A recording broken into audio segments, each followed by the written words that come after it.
Alright, so we're going to work on the fork seals tonight. So the first step in taking the forks off is to get everything out of the way to take the forks off. So we're going to start with the body work. First thing is getting these mirrors off. It's just 2 screws. Unbolt those. The mirrors pop right off. And the next thing we want to take off is the mirror brace.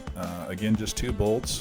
What sucks on this, and one of my biggest pet peeves, is this is aftermarket hardware. This is not Suzuki hardware. You can see that the feet of this are also been like welded. I'm assuming that's from a wreck. They just cobbled it back together. I got the first one off pretty easy. The second screw did not want to come out. My thoughts were that somebody probably shoved some standard hardware in a metric hole. Turns out it wasn't the case. What it actually was is the rib nut had loosened up on this, which is a pretty common occurrence on these aluminum frames. They're not actually tapped. They have what's called a rib nut in there, which is literally a rivet that's riveted in, that's got threads in it. You can buy these kits to replace these off Amazon. It's like 20 bucks. They give you a handful of changed quite a few out. We're going to change this one out. I'll show that in a later video. So we're going to go ahead and take the rest of the hardware off that's holding this front fairing on. You'll notice this is not Suzuki hardware. This is actually aftermarket hardware. What's interesting about this hardware that I use is it's aluminum. I get this stuff off of Amazon. I don't actually know the name of it. Just look up motorcycle fairing bolts. They sell it kits. I actually prefer this over OEM Suzuki, mainly because of the cost. So you'll notice I changed the wrench I'm using. The reason for that is I actually stripped a bolt out. That is one of the drawbacks of using the aluminum hardware. What I'm using is a Torx key, and that's useful if you strip out an Allen socket. A lot of times you can jam a Torx key down into it and get the bolt out. It's not the best technique, but if it saves you having to drill something out, then it's okay to do that. And now we want to take the wiring harness out of the clips. Then we'll start unhooking the turn signal wires.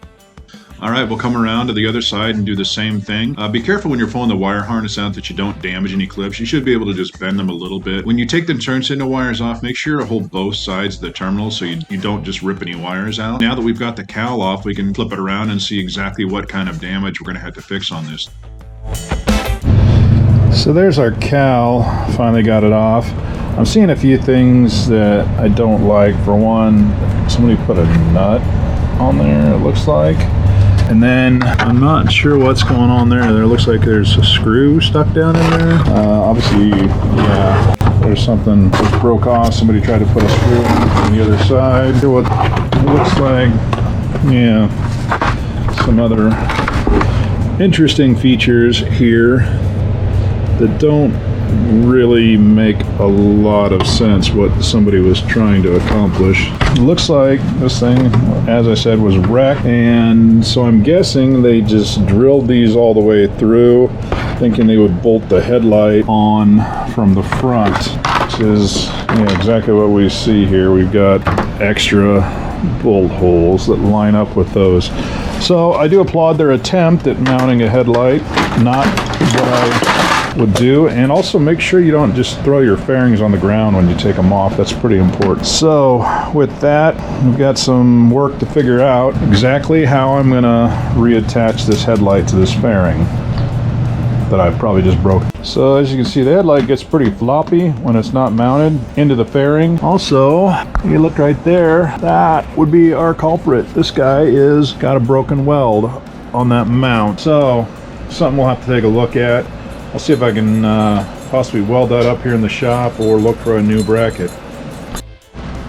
So one of the things I've always been curious about, this is the windshield we just took off the 94 GSXR. Windshield I've got laying here on the seat is off my 91 GSXR. Nobody's ever been really able to tell me how different are they. So here is our answer. They are very different.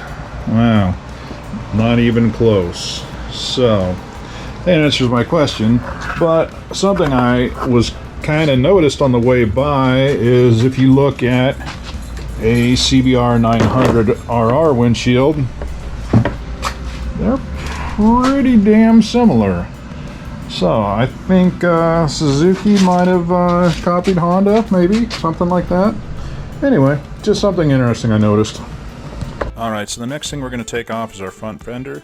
2 small bolts on the front. Take these out just like that, and then we move around to the back, and the back is a 12mm bolt. You can see I'm struggling a little bit with this bolt here. It wasn't a 12mm, it wasn't a 13mm. It turns out it was a 1/2-inch bolt that somebody jammed into a metric hole, and I'll show you how we're going to fix that here in a later video. And the last thing we got to take off before we pop this fender off is these brake lines. Just squeeze them towards the middle of the clip, kind of wiggle them, and they come right out. And once the bolts are out, the fender just kind of lifts off. You want to squeeze it together to get it past the forks. And to get the inner fender off is pretty straightforward. Just lift up. It is connected to the speedometer cable. You need to reach around back, pop that speedometer cable off, and then it comes right out. So now that we've got the fender out of the way, when I would clean this up, you can see where the sun protected these forks.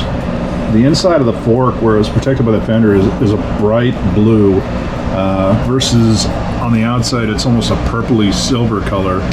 That's what sun damage does to anodized parts. They look cool, but just did not hold up. Honestly, I don't think it's worth the money for me to try to re-anodize these.